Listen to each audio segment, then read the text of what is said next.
తెలియవలసింది ఉంది చాలా. సో అది యాక్సిడెంట్ మర్డర్ అనేది మనం ఇంకా ఇన్వెస్టిగేట్ చేయలేదు. డాక్టర్స్కి అయితే చెప్తాం ఇన్వెస్టిగేట్ చేయమనే విషయంలో. అయితే ఒక విషయం ఏంటంటే నేను ఎందుకు వచ్చాను అని అంటే చాలా మంది మాట్లాడుతున్నారు జస్టిస్ కావాలని. నిజంగా అన్యాయం జరిగితే జస్టిస్ కావాలి. ప్రభు కూడా ఒక అన్యాయంగా జస్టిస్ ఉన్నప్పుడు వాయిస్ రైజ్ చేయమని అడిగారు. అందుకని మీ సిలువను ఎత్తుకుని వెంబడించడం అంటే ఉద్దేశం అది. ఆయన జస్టిస్ కోసం నిలబడినప్పుడు ఆయన్ని సిలువేశారు. జస్టిస్ కోసం నిలబడినప్పుడు తన కజిన్ జాన్ ది బ్యాప్టిస్ట్ని కూడా నరికేశారు. జస్టిస్ కోసం నిలబడిన ప్రతిసారి ఒక ఓచికోత జరుగుతుంది. సో అదే జరిగితే కనుక ఖచ్చితంగా ఏమవుతుందంటే మేము జస్టిస్ కోసం నిలబడతాం. కానీ ఇక్కడ కూర్చున్న క్రిస్టియన్ కమ్యూనిటీకి చెప్పాల్సింది ఏంటంటే చాలా మందికి ప్రవీణ్ పగడాల గారు ఏం చేస్తున్నారో తెలియదు. సో కేవలం మీకు ఆయన డిబేటర్గా తెలుసు, ఒక పాస్టర్గా మాత్రమే తెలుసు. ఎందుకంటే ఆయన ఆంధ్రప్రదేశ్లో మీరు చూసిన మినిస్ట్రీ కేవలం 20%, 80% మినిస్ట్రీ నేను చూశాను. ఎందుకంటే కలిసి ట్రావెల్ చేశాను. సో నార్త్లో ఆయన ఏం చేస్తున్నాడు, యూఎస్లో ఏం చేస్తున్నాడు, హైదరాబాద్లో ఏం చేస్తున్నాడో నాకే తెలుసు. సో ఆయనకి 2 సాఫ్ట్వేర్ కంపెనీస్ ఉన్నాయి. అంటే హైదరాబాద్లో ఒకటి, యూఎస్లో. So is software, is CEO of A software company. So ఆయన అంత మాత్రమే కాదు, చాలా మంది ఈవెన్ ఆ సాఫ్ట్వేర్ కంపెనీస్లో దేవుని విలువలతో ఒక సాఫ్ట్వేర్ కంపెనీ అది ఎట్లా ఉంటుంది అని అంటే వాచ్మ్యాన్ దగ్గర నుంచి మేనేజర్ వరకు అందరికీ ఈక్వల్గా ఇన్సూరెన్స్ పాలసీ ఉంటుంది. బాస్ దగ్గర నుంచి వాచ్మెన్ వరకు అందరు కలిపి లంచ్ చేయాలి, సమానత్వం. ఎందుకంటే అందరూ దేవుడు తన పోలికలు చేసుకోవడాన్ని విలువలతో చూపించిన ఒక బిజినెస్ మ్యాన్. ఎందుకు అనంటే ఇక్కడ నేను చెప్పేది ఏంటంటే వాక్యంలో వెళ్తుంది చాలాసార్లు. అదేంటే ప్రసంగాలు ఎక్కువైపోయినాయి మనకి. వాక్యం శరీరరీతిగా రావడం అంటే ఏంటంటే వాక్యం యాక్షన్స్లోకి రావడం. ఆయన ఏం చెప్తున్నాడు అని అంటే మీరు పుల్పెట్ మీద కూర్చొని 1 hour నేను వల్ల నీ పొరుగువాడిని ప్రేమించమని చెప్పేదానికి నేను ఒక బిజినెస్ చేసి నాకింద 100 మంది ఉంచుకొని నేను వల్ల నీ పొరుగువాడిని ప్రేమించమని ప్రాక్టికల్గా రోజుకి 8 గంటలు చూపించేదానికి చాలా తేడా ఉంటుంది. దేవుడు కూడా హెవెన్లో కూర్చొని gulab visa I love you అని చెప్పలేదు. నీకు అర్థమయ్యే స్థాయిలో దిగాడు. అర్థమయ్యే స్థాయిలో దిగిన వాడు ప్రవీణ్ పగడాల. సో ప్రవీణ్ పగడాల గురించి నేను ఇస్తున్న సాక్ష్యం ఇది. అంత మాత్రమే కాదు, ఆయనకి 10 మంది పిల్లలు ఇప్పుడు ప్రస్తుతం. దాంట్లో 2 బయాలజికల్, 8 మంది అడాప్టెడ్. అందరూ కలిసి ఉంటారు. మళ్ళీ ఆర్ఫనేజ్ అని వేరే చోట పెట్టి వాళ్ళకి చోట వీళ్ళ చోట పెట్టడం. ఇంతకుముందు 14 మంది పిల్లలు. సో ఒక పిల్లలు ఒక స్థాయికి వచ్చి వాళ్ళని మెచ్యూర్ చేసిన తర్వాత వాళ్ళు ఏం చేస్తారంటే వాళ్ళు మళ్ళీ ఫ్యామిలీస్ దగ్గర పంపించేస్తారు, మళ్ళీ కొత్త మందిని తీసుకుంటారు.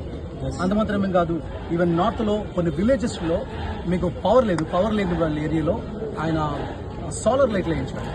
ఈవెన్ మీకు తెలుసు పాండమిక్ టైంలో అంటే కోవిడ్ టైంలో మనకి ఒక పాస్టర్గా పేరు చెప్పదలుచుకోలేదు కానీ ఒక పాపులర్ ఒక సెలబ్రిటీ పాస్టర్గా ఉన్న ఆయన 4 కార్లు వేసి 4 బస్సులు వేసి కేసీఆర్ని పిలిచి పెద్ద అడౌట్ చేశారు. కానీ అదే టైంలో ఈయన 18 బస్సులు వేశారు. బట్ నోబడీ నోస్ హియర్, ఎవరికి తెలియదు. ఎందుకంటే నేను చెప్పేవాడు, ఎందుకంటే నేను ఉన్నాను కాబట్టి. ఎప్పుడు గొప్పలు చెప్పుకోడు, ఇలా చేశాను చెప్పుకోడు. ప్రతి ఇండివిజువల్ కాల్ చేస్తాను. అది మాత్రం పక్కన పెడితే నేను ఫర్ ఎగ్జాంపుల్ ఈ బ్రదర్ ఇంటికి వచ్చాడు అనుకోండి, పిలిచారనుకోండి, వచ్చిన తర్వాత వీళ్ళ అమ్మగారికో నాన్నగారు తాతకి బాగాలేదు, వాళ్ళ పేరు నోట్ చేసుకుని మళ్ళీ రాజమండ్రి విజిట్ వచ్చేటో పని కట్టుకుని వచ్చి వాళ్ళని విజిట్ చేసి వెళ్తారు. అలాగా వీక్లీ వన్స్ ఒక టైం పెట్టుకుంటాడు, ఒక డేట్ పెట్టుకుని ఆ డేట్లో ఓన్లీ ఓల్డ్ పీపుల్ తిరిగి వాళ్ళని పరామర్శించి వాళ్ళకి అవసరతలు ఉంటాయి కదా, వాళ్ళ డిజైర్స్ ఉంటాయి. బాబు నాకు పలానా చోటకి వెళ్ళాలంటే ఈయన కావాలని చర్చ్ మానేసి వేరే పాస్టర్ గారు చెప్పి వీళ్ళు తీసుకుని వాళ్ళకి ఇష్టమైన చర్చ తీసుకుంటారు. ఇలాంటివి అనేకమంది ప్రవీణ్ పగడాల గారు చేసి ఉన్నాయి. అందుకని నేను చెప్తాను, బైబిల్ టీచర్స్ చాలా మంది ఉన్నారు, చాలా మంది డిబేట్స్ ఉన్నారు. కానీ ఈ లెవెల్లో అంటే దేవుని రాజ్యాన్ని అర్థం చేసుకునే స్థాయిలో చెప్పిన ఒకే స్పీకర్, తెలుగులో ఉన్న స్పీకర్ ఈయన ఒకటే. సో మనకి ఇదేంటంటే నేను ఒకటి చెప్తున్నాను, క్రిస్టియన్స్ అందరికీ చెప్పేదంటే ఒకటి గుర్తుపెట్టుకోండి, అదేంటంటే this is a god's judgement on the human kind. అందుకంటే వాక్యాన్ని సరైన రీతిలో అర్థం చేసుకుని ప్రజెంట్ చేసే స్పీకర్స్తో రోజుకి తక్కువ అవుతున్నారు. పిట్ట కథలు చెప్పే స్పీకర్లు ఎక్కువైపోతా ఉన్నారు.